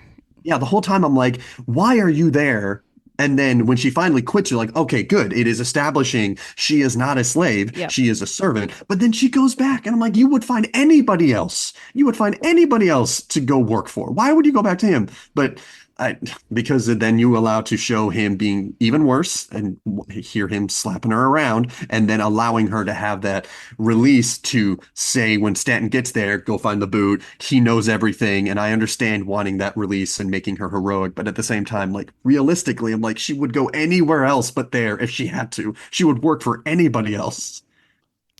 I completely agree. And I thought that was like, I was like, what? Like, I think if I had been watching it as someone that didn't know the history of it, I would have thought she was a slave. Yeah, absolutely. They make it very unclear until she finally quits, and you're like, well, I guess there's no slavery, but they really make it seem like she's still enslaved because why else would she still? And I understand there were people who continued to live with their former masters because they had nothing else, nowhere else to go. And so the idea of giving her a land grant so she could be free and then taking it from her showed the conditions that many people in rural areas who had no family, nothing else, and, were afraid. That's why they did stay. Like the Washingtons, one of them had been enslaved by Dr. Mudd, but only for a brief period of time before slavery ended. But he did stay there because that is where his wife had been enslaved with a neighbor, and so they stayed there and continued working for the Mudds because that's what they knew and that's where they had established a family. So that did exist, but the way they did Mary, it doesn't fit that because it's not like she's stuck there because of that reason.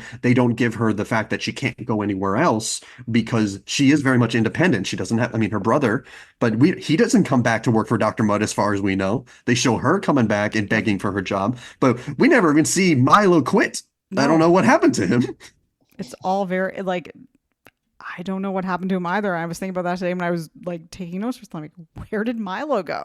Like, he might be in that little community on her land grant, and so I guess the assumption is that he does quit with her. But then I'm like, does he go back too? Like, we kind of just get rid of him. Plus, they mix up the brother because Milo was the younger brother. He was about 14 at the time of the assassination, while it was the older brother, Elsie, who was actually shot by Dr. Mudd. But that one, Elsie escaped a couple months after he was shot in 1863 because he's like, I'm not staying here. That dude just shot me in the leg. And they just kind of mixed Milo and Elsie together and kept him there as well. So a lot of mixing of characters, which I understand you need, but as the historian in me, I'm just like, but you could just have the actual people and tell a story about them. That's us too. It's definitely a miniseries where if you went into it with knowing very little, you were probably more better off. Ignorance is bliss, because otherwise, because like we said before at the beginning a little while ago, was I got maybe 3 or 4 episodes in when I had that epiphany, when I said, you know what, just stop trying to figure this whole thing out, just sit back and enjoy it, have a bowl of ice cream and just enjoy it and take it for what it is, just like the astronaut with Star Wars, just sit back and do it. And I found it to be quite healthy to do that because with the Special Order 15, with the thing with the connections made with the Confederacy and Johnson were trying to play itself out.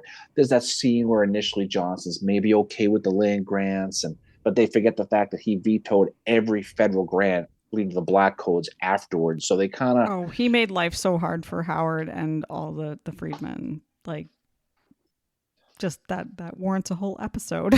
How hard he Yeah, made you should life do one for about that. them. I did notice when I was going through the online stuff trying to get the actors' names, it said Manhunt season one, which maybe there's going to be a season two. But they killed their hero. Stan's dead. Yeah, Stan's dead at the end. Yeah, it's a fascinating thing. I think, like I said, in this whole thing is anytime you can really get a good entertainment value that's kind of based on history. Even the movie Gettysburg is just a bromance movie set around a war. That's all it is. Yeah. So you can't get too in deep with the stuff. If you really want to get the real nuts and bolts, the X's and O's, you're going to read Kaufman. You're gonna read some books like that. Because as his books, even Bishop's book is dated now. When you look back, I mean, when that first came out, I mean, it was before my time, but still, that was gospel, right? And before all the other stuff, all the Bates books came out, all the other stuff came out that really took off a different thing. But again, when you see something like this, you appreciate, I guess, the things we appreciated: the cinematography, the lighting, some of the actors. The guy who played Johnson was really, really good. I like the guy who played Eckert as well. I thought Eckert was good. Damien O'Dare, I think is his name. I was like, he was a standout. I was like, ooh, I mean, I know a little bit about Eckert, but he had a pretty significant role. And as an actor, I was like, I like this guy. Him and Johnson as the evil Johnson. I thought those two actors did a fabulous job. And every time they're on screen, I was watching them. I'm like, I like them. They did pretty good. I thought Patton Oswalt was okay with Lafayette Baker because you know why he plays Patton Oswalt everything he's in. So he's Patton Oswalt, right? So you kind of take it too seriously.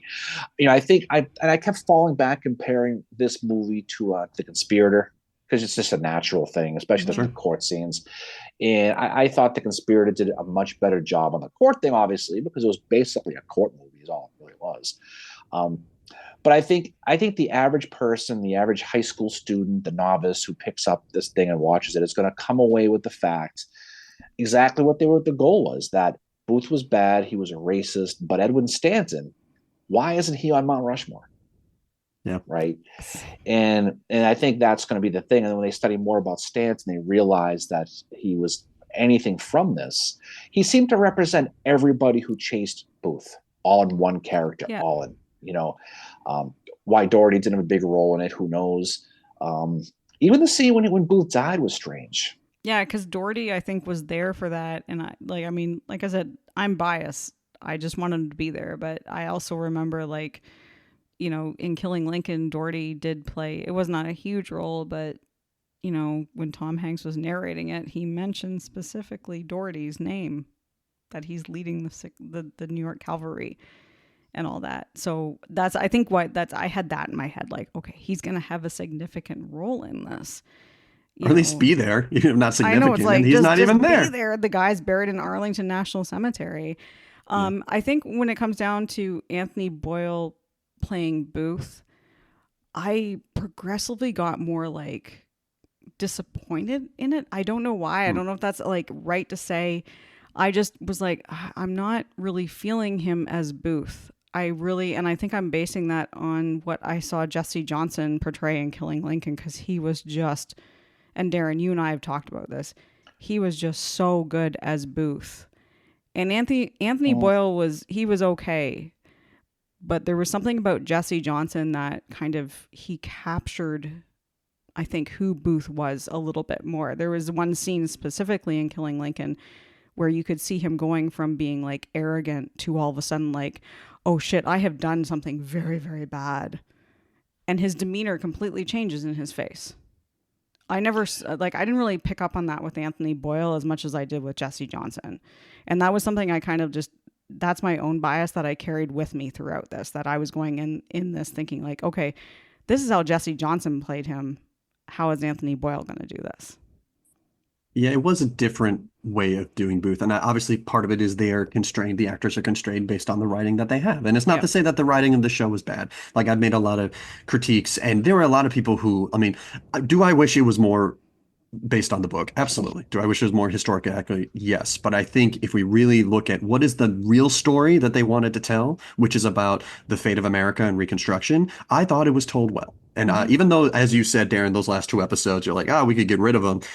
In our mind, for the Manhunt stuff, yes, but for the real story that they're going for, that is where it really shines. Like, I was taking notes as I watched every episode about things that were wrong, but that last episode in particular, I was just like, I'm just going to watch it now because it's not about being realistic. It's about the drama, and Hmm. this is the fight for the soul of the country, and about how we fail it, and we know that we fail it, and this is why, it really makes it seem like Johnson is the all evil, but we fail it because there weren't enough people like Stanton in place to keep these measures going.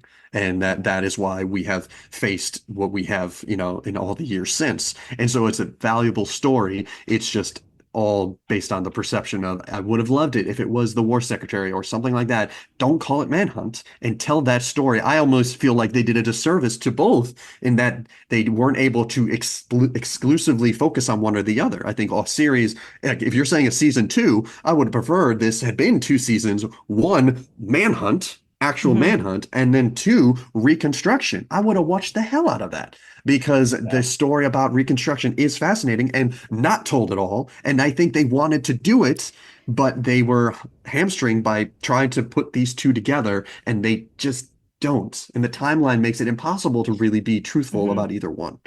And they did it too much, and they got characters wrong. Sanders, for example, they did a lot. They did a lot of things that I thought they tried to do too much in such a short amount of time, where it ends up being just a confusing thing, and it almost comes out where it's like the average person going to say, "Well, Stanton didn't die of the asthma. Maybe the world would be better off today," type thing. Mhm. And they make him into weird. And he did a lot of good things. He did, if you study Stanton, he did good things. He did Yep. bad things like everything else. There's no question about that. Um, I mean, the situation of the people argue about the military trial and they talk about that whole thing. And people can argue one way or the other about that whole thing, but it was clear that if you study the actual trial, none of those people were getting off. It Yeah. was. I mean, Yep. none of the. I They mean, make that clear. I think they did a good job with that, where Stanton is almost telling Joseph Holt, he's like, "You're gonna get me guilty verdicts," and even Holt is like, "I don't know if it works that way," and he's like, "You're gonna get me guilty verdicts," something like that. I thought they played enough to show, as much of a hero as Stan is in this story, they did show, and they really, and I guess I have to ask you two because I'll be honest, my knowledge of the Dahlgren affair is not mhm. as developed as it should be, and you guys are the experts on everything. So that flashback scene was interesting because they really make it seem like Lincoln is behind the Dahlgren orders and that Stanton is protecting him somewhat. He's like, just get it done. I don't want to know how it's done, but get it done. Ulrich Dahlgren was a cavalry raider, and he was basically just causing all kinds of problems, just trying to get into Virginia. Young guy, his father it was a famous Navy guy in the Confederate United States Navy, and he ends up getting crossing at nighttime, ends up getting shot and killed, and all his men run away and leave him to die. And on his body, they find a piece of paper that basically says, kill the president and kill the Confederate Congress.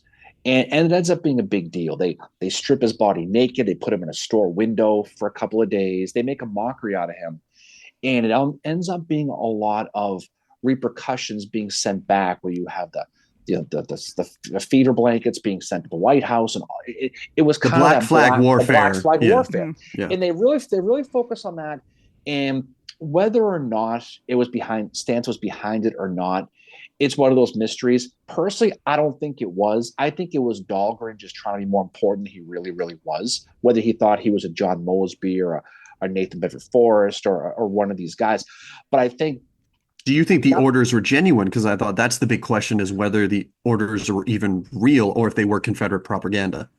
I think it was probably more somewhere Confederate propaganda, realistically, Okay. because the thing about it is the if you were to kill Jeff Davis and you were to kill Judah Benjamin, you were to kill all these people, Alexander Stevens. The enemy was Robert E. Lee at this point. The enemy was Joseph E. Johnson at this point. It wouldn't have made a difference.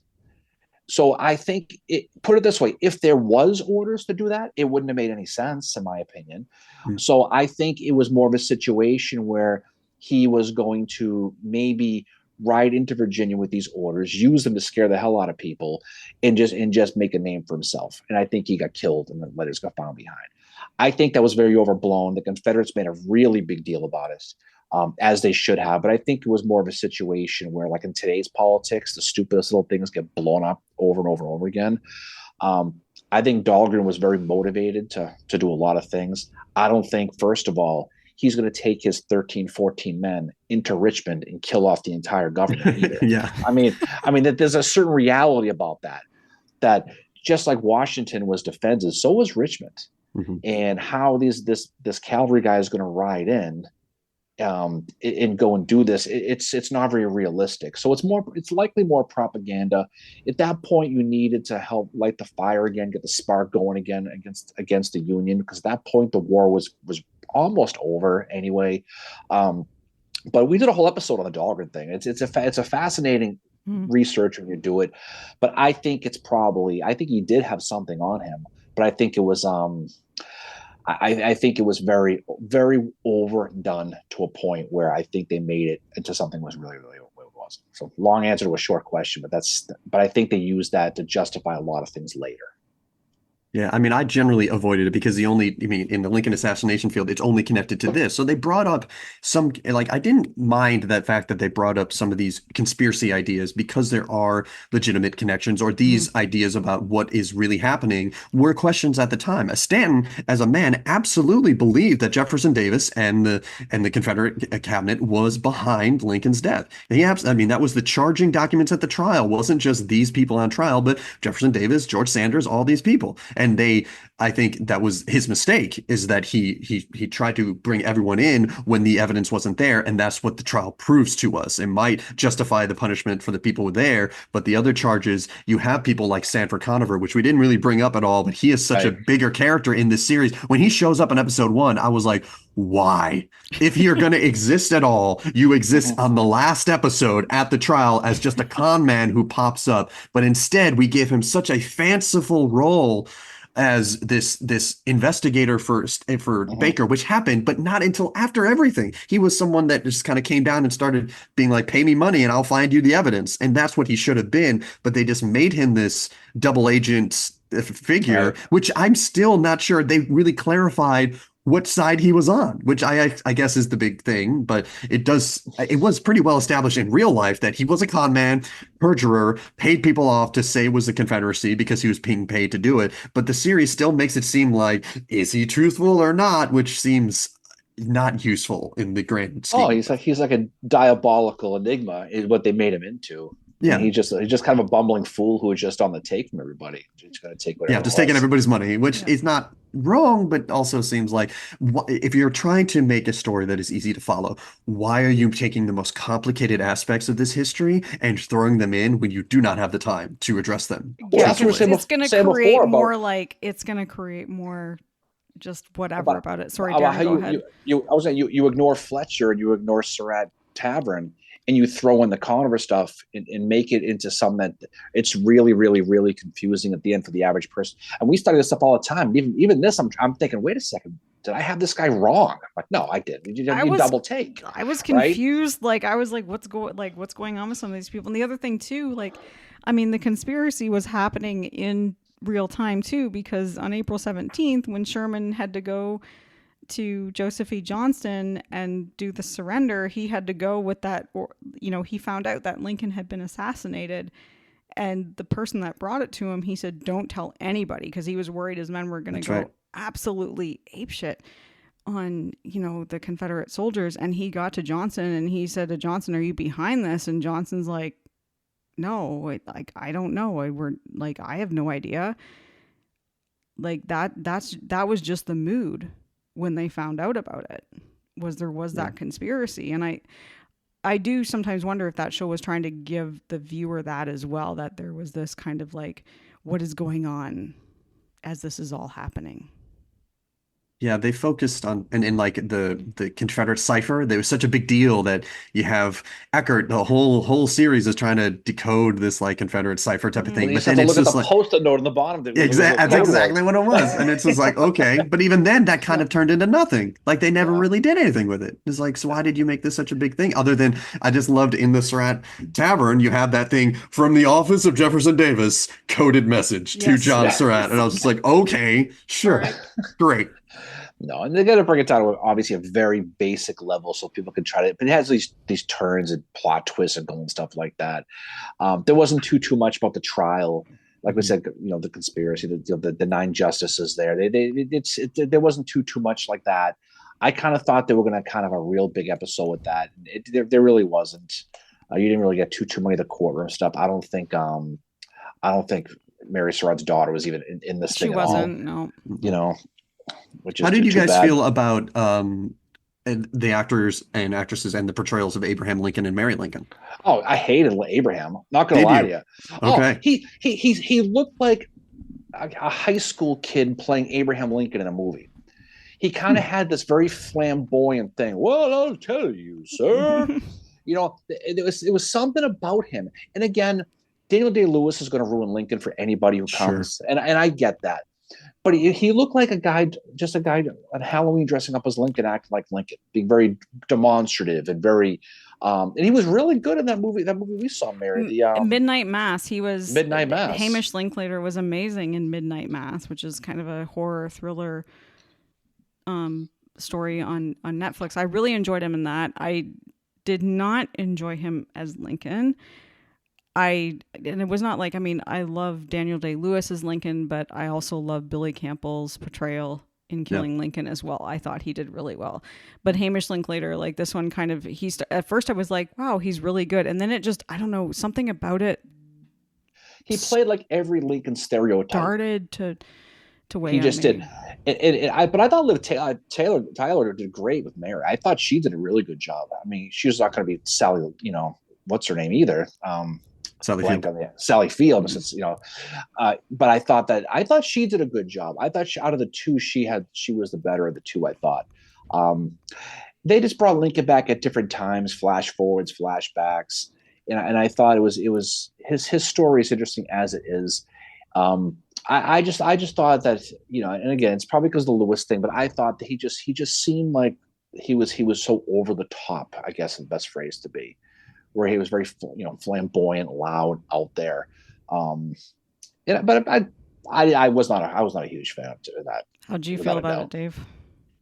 So I think the big problem for me, and other people have noticed this too, is because Tobias Menzies is so tall, it makes Lincoln look not tall enough when they're next to each other. Yeah. Because if you're going to be Lincoln, you got to be tall. And Hamish Linklater, as you said, is tall, but because Tobias is so tall, it doesn't make Lincoln look as big as he was, and so that throws you off. And I will say, and I know that the real Lincoln has that backwoodsy like the voice. And of course, I'd rather it be Lincoln 4 score and 7 years ago. I'd rather him be what Disneyland portrays him or whatever. And so I respect the fact that Hamish tried to be more realistic to his voice. However, I hated it. Like his voice, and so, especially at the beginning of every episode when it's like previously on Manhunt. I know, I was and like, I was just like, why are you talking? And there was too much. It was just too much trying to go to the woodsy. And then he would change though. There were some scenes where he wasn't so where he was a little bit better. And I was like, okay, it's better. And then the next scene, he'd go back to I'm an old prospector, Lincoln. It reminds me of that Office episode when they went to Gettysburg and that one guy played Lincoln. No, yeah. When Gabe was Lincoln, when Gabe was Lincoln, and he was Mary. And that's how he was. That's how he was. And I love your hat, by the way. I see the Dunder Mifflin does Gettysburg. Yeah. Yes. But there it is. But I thought that I thought they could have done a better job with that. But Lincoln, it's strange that a episode, a miniseries about Abraham Lincoln, he's in the back character, but that's of course what he's going to be. But yeah, like every time I heard him narrating, I was like, oh gosh, like I just want like Daniel Day-Lewis back, or even like Billy Campbell kind of captured. Like he was not cringy at all. I really liked him as Lincoln in a documentary. I thought he was great. This guy, I mean, I loved him in Midnight Mass as the Catholic priest, but this I was like, oh, it's starting to weigh on me heavily. Like, nope. Maybe if they redid this and with the characters from Killing Lincoln, the actors, and put them in this, that might have been different. Jesse Johnson, that first scene when he walks up to the light post and lights a cigar, that was like, oh my god, he hosed on after that scene. And Jesse had the benefit of just looking so much like Booth naturally. And Anthony Boyle did fine, but didn't really naturally look like the actual Yes. Booth. And we, of course, know that as historians. To other people, I thought Anthony Boyle did a good job as Booth. Like, I Yeah. think some of the writing, I think he cried way too much, or he was a lot Yes. more emotional, but it does show, his range and whatnot. Yeah. But he didn't blow me away as Booth, but I thought he did well. I was Hmm. happy with his performance. And I agree that I thought Lily Taylor as Mary Lincoln did a wonderful job. And it was just interesting, I'm glad that Mary is more sympathetic in this, or is less, Yes. so much has been influenced by Herndon and just how he hated the woman and that, Yeah. she's in her later madness and whatnot. But this also, in some ways, was an overcorrection. The same way I feel like that happens a lot in this, that you have Mudd, who has gone from overcorrected to he's too evil, so to speak. Even Stanton, I think Stanton was too nice. Even Mhm. like, I'm sorry, Stanton is in height aside, but still, he's a short, gruff man. Oh, I know he's Frederick Douglass. angry. Yeah, Frederick Douglass was like patience or like courtesy is not a sin that the Secretary of War has, like Yeah. when you met with him. And yet you get so invested in Tobias Menzies Stanton because he's a very personable man. But I'm like, the real Stanton was just like gruff and like get out of my office type Yes. of thing. And so it's not the beard that really threw me with Menzies' Right. portrayal, but just that Stanton was just too nice overall. And I will say, even though I thought he did a good job, I know he's a British actor, and so the accent is. I thought he did a good job, but still, I don't know if it's the way in which this actor normally. I haven't seen him in much. If it's the way he normally acts, but he was always talking out of the side of his mouth as Yes. Stanton, and always biting his lip. And I don't know if that's just what the actor does or what he decided to choose for this character, but it was distracting to me I when he agree. wouldn't say much and you'd be like, Yeah. search every chicken coop and everything you see until you find Booth. And I was just like, I don't understand why we're making that choice. Yes. I would agree. It definitely had its tough moments. It certainly did. But I think to your point, you're absolutely right. Though I think it used the Manhunt story to tell the bigger picture of Reconstruction, and it did a pretty good job. Because I think most people who study history realize that the Lincoln assassination, what Booth really did, is he robbed history of true Reconstruction. Is what it did. It's like a bone breaks and it doesn't heal right, and now we're still walking on this broken bone 150 years later, 160 years later. And I think that's in the big picture, they did a pretty good job of that, of explaining that. But in the small picture, there were just too many little side conspiracies, so many little stories, the historical errors that are made here and there. I mean, it was throughout it. Unless you're a really boothy nerd, you're gonna miss most of it, and that's okay. That's okay. But I think the average person coming out of this is going to have it's not going to give you a intellectual curiosity to study more about it. It's you're going to watch and go, yeah, that's what happened. Okay, and you're just going Right. to walk away. I And would as like long as it inspires people to want to learn more, then it's a benefit. I'm not saying we have all these nitpicks. There's these things that bother me. There are things I dislike immensely about the show, but overall, I liked it. Like it took me a while to get where Darren was to remove the historian brain, turn it off, and just enjoy it for the popular entertainment, historical fiction that it is. But I think it does tell a good message overall, and definitely worth watching if you're into this history at all. And the people who completely discount it because it's historically accurate, okay, that's a choice, but how does it benefit you to see? Because if anything, this now gives you so when people have questions, you know where they're getting it from. Like if we Yeah. ignore it, we don't know where the holes are. And as the series was going on, I did a talk for the volunteers at the Abraham Lincoln Library in Springfield about this so that they could better address the guests who come up and have some misconceptions or things that they've seen and questions about, because that's what history is. It doesn't matter what necessarily is truthful, it's how we interpret it. And so if you don't know what the zeitgeist is and what people are thinking about certain topics, you can't help make things better if that's your goal. If just knowing the knowledge and refusing to interact with how it's presented elsewhere doesn't benefit history, and you're just shutting it off from more people. Oh, Yeah. I completely agree. And I come from and Darren's heard this a million times from me. I come from classical studies background in university where I had one professor that hated the movie Gladiator, another that loved it. And I sided with the one that loved it because he said, "Were you entertained?" And we were, my class Are was you like, not "Yeah, entertained? that was it." And he just said, he's like, "It's not historically accurate." And he said, "But you as history students know that it's not. But use that to explain why. to people. But if that's what gets them into it, if this is what gets somebody into studying the assassination, to reading Manhunt, to reading American Brutus and the other books that are out there about the assassination, that's what matters. And as you said, Dave, being able to answer those questions, to know where they're coming from, that if they could be coming from this miniseries, well, it's like, or this series, is that why this happened? It's like they know where they're, where to answer them, kind of thing. I enjoyed it. I had to, there were sometimes I had to check my brain at the door and was like, yeah, this is really bad. And, Darren and I are watching it together and it's like, oh my God, is this happening? And, Darren sometimes would be like, this didn't happen this way. But it's like the movie Gettysburg. It's not historically accurate. Neither is Glory. No, How dare you? How dare you? That's a great movie. Yeah, I know. I love Glory. Glory is exactly. one of my top 3 favorite movies. But there's stuff with it. It's gonna piss off the people at the Mud House. Going to piss off people at the Players Club. It's going to. But I think the average person watches it. But I agree with Dave. I think it's worth watching. Yes. And just watch it for the overall big picture of it and get a flavor for the characters. It treated some characters obviously better than others. Harold was treated well, for example. Swan was treated badly, for example.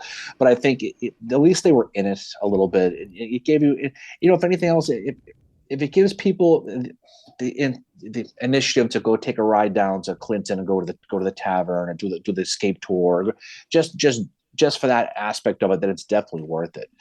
But like anything else, it's entertainment. You take it for what it is. And it shows, I think, the difference between kind of more academic historians and compared to like folks like us, who if anything, we are more public historians. Like yes. we like learning about it and we want to teach others. And so academically, yes, I'm like, this is wrong, this is wrong, this is wrong, this is wrong.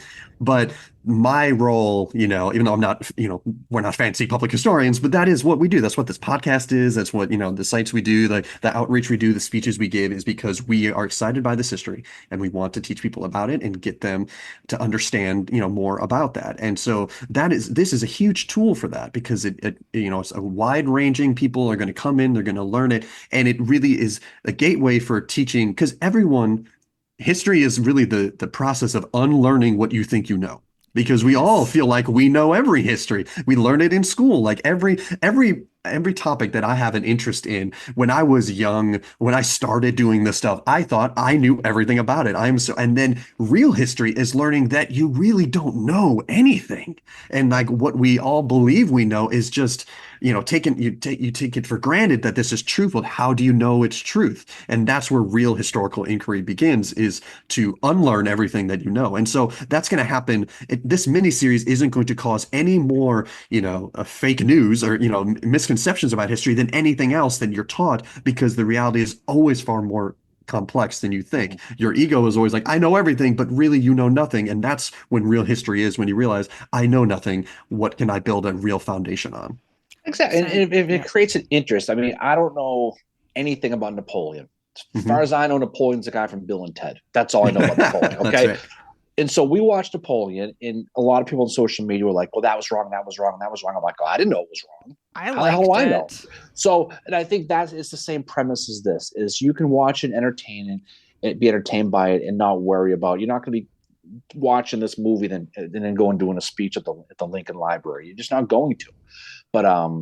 But there will be the people who will learn more. Like, I didn't know anything about Hamilton, but I saw that musical, and on the train ride back home, I was reading everything I could about Hamilton. What's the truth? I was interested. What is real? What is fake? And whatnot. And it inspires that. Or like when the John Adams miniseries came out in 2008. That is such a good miniseries. Yep. I don't want to know what's historically inaccurate about it, because it's great. I don't care. And I'm sure there are Revolutionary War historians who are just like, everything is wrong. And I'll be like, but the message is great, and getting a sense of who these characters are. That got me so into John Adams. I had a quote from him on my grad cap, a quote from his wife, and a quote from Thomas Jefferson. That's awesome. That's Yeah, awesome. And that's why. That's why. Like, we watched John Adams a few weeks ago, and then she was all excited. We had to go to Peacefield because his house is yep. right up the street from where we are here. Oh, that's So cool. we went up there and checked that out. So, although my Red War friends say that John Adams was pretty tight overall. Oh, that's good. So That's good. so I you know, still will little enjoy things, it, even if they yeah, told me it was terrible. I'd be like, oh, but little it's things. such a good It's story. so And Paul good. Giamatti does such a good job. Paul Giamatti. So Paul good. Giamatti's the absolute best, you know. But I think that's pretty good. But I think we could probably drop it off here. I think we've done this. We've done this quite a bit. But I think overall, I mean, if we're doing the old Siskel and Ebert thumbs up, thumbs down thing, I don't know. I mean, I think I liked it. but John just point. I mean, we was talking with John Wilkes Booth, but Dave's point is right on. If you're someone who studies this and knows this in all the time, then you're not going to like it. But if you're watching it in entertainment and you're seeing the Secretary of War jumping building to building, measuring footprints and finding secret rooms, Like, then it's hell Batman. yeah, that sounds pretty cool. Yeah, that's pretty good. So I mean, I think it's the eye of the beholder, but it's entertaining. I enjoyed it. I may watch it again just to go through it a second time without the cynical eye, without the watching it from the beginning, with sitting there going, oh, this, you know, and poor Mary to listen to me bitch about this thing, but I think it's, but I think if you just go through and watch it, entertaining. But I will find your blog. I didn't read any of your stuff before this because I wanted to go and clean with this whole thing. Because I think you and I think the same with this, almost exactly. It's funny. Some of the things you said, it's almost word for word what I've written. And I knew that Darren, you and I have a very same, like, similar look at things. So you were saying certain things. I'm like, I wrote that exact. You're going to think I just like ripped it all off from you because it is the same. No. It's some of it, but the blatant stuff is, if you study, I mean, you know, you and I have been riding the rails with the Lincoln thing for years and years and years. So a lot of this stuff is kind of, you know, common stuff. But yeah, but it's I think if we got together with a handful of people, Michael Kaufman or, you know, Kate Larson, we all have the same opinions. Any of the Booth people will. So I think that's so it's fascinating. I had a feeling that some of the stuff would be exactly the same, you know. Yeah, and I have been working on like historical reviews for each episode, but I mean the series has been out now for a while, and I'm still several episodes behind just because I am trying to make. I'm not trying to, you know, belittle the work that has been done. I think I've been trying my best to be like, these are things that I like about every episode, and there are consistent things. Like I said, I hope this miniseries wins. I don't know if they're up for Emmys or whatever they can get as a streaming thing for like costuming and like set design and some of these things that I think are really, you know, really well done, and I hope it gets the recognition it deserves in a lot of these categories, and that my historical reviews are really to point out the things that are wrong, not as a dig to the showrunners and the writers who made different choices, but just so that people who are interested, like I am, can then look up, all right, this is what happened, how realistic is this to what actually, and so it's just taking me a long time because even though I really like the series, historically speaking, we know, as you've heard from the last 2 hours almost, there's a lot of things that they just took artistic license with instead to tell the story they wanted to tell instead of the story as we actually know it. And it just takes a long time to go through all that. So I still have like 3 more episodes I need to do just because it takes a long time. Oh, and just in short, like I've read some, like a few of the reviews you've done, and they're pages and pages long. They've been excellent. They're like books. They've been excellent though, and we'll share your blog on our Facebook page so our listeners know about it. We've shared it on our YouTube live streams that we've done too, when we've talked about this as well. You guys are great. Thank you, and yes, thank you for joining us for this. Oh, anytime you want to talk about Booth stuff, I'm here for it. Oh yes. No, absolutely. We look forward to always have you on. So before, as soon as we knew this thing was coming up, we got to get Dave on because this is going to be awesome. That's the first thing. Was like, okay, well, we have to tell. Because I said, it's either going to be brilliant. We're going to be sitting down drinking champagne, saying how great it was, or we were just like, oh my god. Heads. And then about 10 minutes in, I'm like, oh, this is going to be. Well, it's interesting how it ended up being both, because I think that's kind of our wide thing. Is like in some ways, it's not what we expected and not what we had hoped as historians, but as people who appreciate the larger story of Reconstruction and what they're going for, we like it, which is almost contradictory because I do like the series a lot, and at the same time I dislike it a lot in certain things too, and it's a weird dichotomy, but it's there, and that's, you know, entertainment for you, that it two parts of our brains, and that's how we can look at it and be like, well, all of this is wrong, there's a lot of things wrong, but it is successful because the overall message is a good one, and I think it is well acted and well designed, and that I can overlook all the bad history because the the greater idea is there, and that if it had failed that, we would be trashing this and not saying anything good about it because there would be nothing holding it up. But it is a worthwhile series, even though it's historical fantasy, even more than fiction at Yep. times, but it's still good in what it's trying to do. I Yeah, yeah. completely agree with that. That No, it's absolutely. I think that's a perfect way to describe it. I hope people watch it. I hope people realize. And I think I hope people will watch this and go, And then season two will come. yes. season two of And the Search hopefully for Curly's Oliver Otis Gold. Howard will be like a character in it. Yeah, they should make an Oda just a Howard, series all by itself. So Yeah. you guys Oh need to God, start can you pitching that. imagine? Oh God, man, put that in You would Cinemax be for Mary. historical consultants on that. Yeah, get to work. Oh, that'd be something. My God, but I think you described it perfectly. Hopefully, people will watch this. They'll pick up the Swanson book and they'll read that, and then maybe they get into Kaufman and they go off and off they go. Next thing you know, they're sitting in the pine thicket, overnight, trying to Yeah. stay there and trying to get really into it because I think it is a fascinating part of history. I think it's the third rail of Civil War history because to your point, people don't like to study it because it makes you feel uncomfortable. But I think, like we said many times before, and I think it was Chamberlain who said this is the darkest parts of history shine the most light on the past, right? And I think that's what you have to do. And we've said before, you really can't get a full 360-degree study of Abraham Lincoln without studying John Wilkes Booth because they're tied, they're connected, they just are. And hopefully this series at least gives someone a spark to study a little bit more. Maybe there's some high school kid watching this thinking I'm gonna start to research this and go from there. So anyway, I think we did it justice though. I think overall, I Yep. think we'll probably talk more about this than anybody else has online anywhere. So hopefully they appreciate it. But we definitely appreciate having you though. No question about Yeah, that. Thank you, Dave. This was thank you. awesome. And As thank long If as they my you. name do, isn't Mud, I'll come back anytime. Yes, yes. That and if was they do actually my make grandmother always said to me, like, keep doing that, your name will be Mud. And Really? that's how That's I up in Canada. It was even up there, yeah, huh? yeah, no, she was big into American history, so that's how I yeah. It rubbed off on you, I see. yeah, yeah, it And definitely if they do make Manhunt season 2, the search for Curly's gold, we'll have you on. We'll definitely bring you back.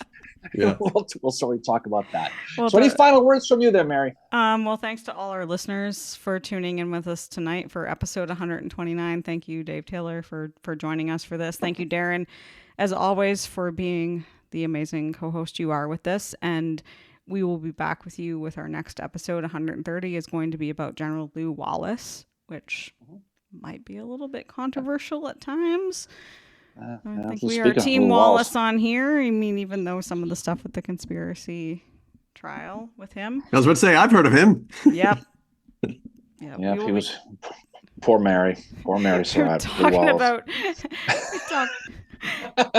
we're talking about Lew Wallace next time. So anyway, we're going to be in Gettysburg this weekend for some events and stuff. So stay tuned to our Facebook page for that. But until then, we will see y'all on the other side. Peace out, everybody.